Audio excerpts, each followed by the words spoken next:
स्वागत है आप सभी का मेरे चैनल पे जिसका नाम है आई एम पूर्णिमा। तो मेरी जीजी बस इतना ही मार्जिन लेकर आई थी मेरे घर रहने का और अब हम दोनों ही जा रहे हैं मम्मी के यहाँ। तो ये बस उसी की तैयारी हो रही है, सारे बैग वैग हमने पैक कर लिए हैं और अब हैप्पी को भी पैक किया जा रहा है हिफाजत से, जैसे कि उसको लाए थे तरीके से डलिया में बिठा के और ऊपर से पैक करके कि कहीं उछल ना जाए। तो बस सब कुछ ये हो रहा है और अब ये है कि यहाँ पर जीजी कम दिन के लिए रह रही है, लेकिन ये है कि मम्मी के यहाँ हम लोग फिर मिलके काफ़ी दिन रहने वाले हैं। तो बस मैंने भी अपने बैग पैक कर लिए हैं।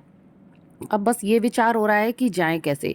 पहले सोचा कि 1 ऑटो कर लेते हैं, फिर सोचा 2 कर लेते हैं, फिर सोचा ओला बुक कर लेते हैं और फाइनली फिर 1 ऑटो में ये देखिए हम सब बैठ के जा रहे हैं। पहले है ना बच्चे कह रहे थे कि प्लीज़ मौसी व्लॉग मत बनाना, सब हँसेंगे हम पे, लेकिन यार ये भी इतना मज़ेदार था।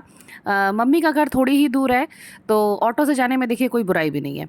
तो मैं और जीजी बैठ गए ऑटो में आगे ड्राइवर के आजू-बाजू में और पीछे चारों बच्चे और हैप्पी भी बैठ गया है। तो बड़े अच्छे से फिर ड्राइवर भैया ने हमको हमारे घर पे छोड़ा। जब आप रेगुलर व्लॉग शूट करते हो और फिर कभी गैप हो जाए तो यार एक ऑब्वियसली लगता ही है कि उनके व्लॉग्स क्यों नहीं आ रहे हैं। तो भाई मेरा तो सीधा-सीधा यही कारण है कि जीजी आ गई थी मेरे घर में, फिर वहाँ हम लोग रहे आपस में, मतलब खूब सारी बातें हुई, मस्ती हुई, तो ऐसे में है ना व्लॉग शूट हो ही नहीं पाता है। और उसके बाद फिर अब हम दोनों बहनें मम्मी के यहाँ आ गई हैं, तो अब यहाँ मम्मी, डैडी, बच्चे, हैप्पी, मम्मी का मिट्ठू, इतना सब कुछ है ना, और फिर ऊपर से खाना-पीना, बाज़ार जाना, ये वो, दुनिया भर का काम। काम भी क्या कहो कि दुनिया भर की मस्ती। तो इस चक्कर में ये व्लॉग शूट भी नहीं हो पा रहा था और ना ही ठीक से अपलोड हो पा रहा था। वीडियो तो देखिए मैंने जैसे-तैसे है ना शूट कर ली थी, लेकिन इनकी एडिट करना और फिर अपलोड करना, उनका थंबनेल बनाना, इन सब में बहुत ही ज़्यादा टाइम जाता है।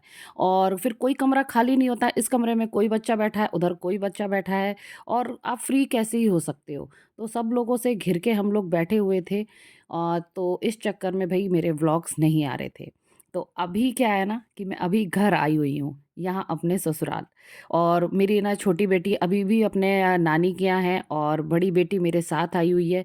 लेकिन उसकी थोड़ी पढ़ाई है तो वो अपना पढ़ाई में लगी है, तो फ़िलहाल इसलिए मेरे को थोड़ा वक़्त मिल गया है कि ये जो मेरे पेंडिंग में व्लॉग्स चल रहे हैं ना, तो वो है ना मैं लेकर के अब बैठी हुई हूँ, इनकी अच्छी तरीके से एडिट कर रही हूँ और अपलोड कर रही हूँ। मम्मी के यहाँ मैं जितने भी दिन रही उसका मैंने अलग-अलग से व्लॉग नहीं बनाया है, क्योंकि किसी दिन कभी कुछ शूट कर रही हूँ, कभी कुछ शूट कर रही हूँ, तो यहाँ एक पूरा आपको कंबाइंड वीडियो मिलेगा कि मायके में मेरे दिन कैसे रहे, मैंने क्या-क्या किया, क्या-क्या खाया। भैया खाना तो मेन है यहाँ पे। आगरा तो भैया नंबर 1 है खाने में, किसी भी दुकान में चले जाओ हमेशा आपको बढ़िया ही मिलेगा। बहुत ही रेयर ऐसा होगा कि कुछ दुकानें होंगी कि जहाँ का आपको ये चाट ये वग़ैरह अच्छी ना लगे, लेकिन मोस्टली यहाँ पर बहुत बढ़िया मिलता है। तो ये मंगोड़े-वंगोड़े आए हुए हैं, तो अब हम देखिए, हम तो आराम से वैसे पता है बैठे ही रहते थे, बच्चे बहुत सारा काम करते थे। वैसे ज़्यादा लोगों में ये अच्छा रहता है कि पता ही नहीं चलता कौन-सा काम किसने कर दिया है, सब कुछ हो जाता था। टाइम से खाना मिल गया, नाश्ता मिल गया, कभी कोई कुछ ले आया मार्केट से, कभी कुछ हो गया। तो सब लोग बहुत हैप्पी हैं। और यहाँ पर हो रहा है ये आराम, कोई इधर लेटा है, कोई उधर लेटा है, टीवी चल रही है, कुछ मोबाइल में लगे हैं। और यहाँ तैयारी हो रही है प्याज के अचार डालने की, तो उसके लिए ही इतनी सारी प्याज काटी हुई है, मैंगो शेक भी चल रहा है। मायके की ये गतिविधियाँ तो आपको बैकग्राउंड में मेरे दिखेंगी ही, लेकिन अब आपको बताती हूँ एक ख़ास ज़रूरी बात। जब कोरोना आया था, यानी कि वो जून का जो टाइम था ना, तो वो बड़ा मेरे लिए कठिन समय था, क्योंकि तब मम्मी के यहाँ जाने को हम किसी भी बहनों को नहीं मिल रहा था, हम अपने ही घर में बिल्कुल कैद थे।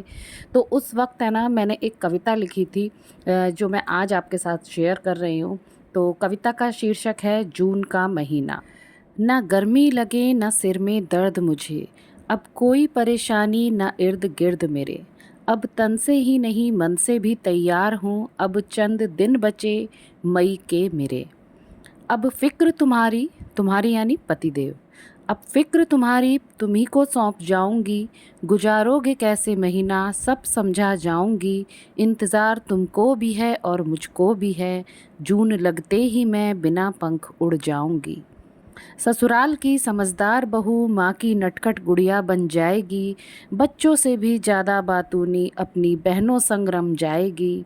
लजीज जायकों के साथ चटपटी बातें होंगी। हाट बाजार से खूब सारी खरीदारी होगी।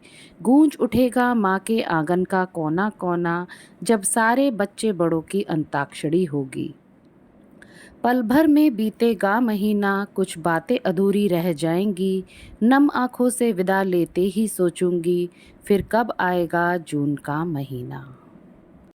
जो भी शादीशुदा महिलाएं हैं वो मेरी इस बात से, इस कविता से रिलेट कर पाएंगी और वो बात समझ पाएंगी जो मैं उसमें कहना चाह रही हूँ। अब ऐसी क्या मजबूरी थी कि मुझे अपने पतिदेव के साथ अपने ससुराल जाना पड़ा। यहाँ पर सब हैं, सब कुछ होते हुए भी। तो चलिए इस बात की चर्चा हम करेंगे अपने अगले व्लॉग में। तब तक के लिए मुझे आज्ञा दीजिए, फिर मिलूंगी आपसे। तब तक के लिए tata, bye bye and thanks for watching. क्या हुआ?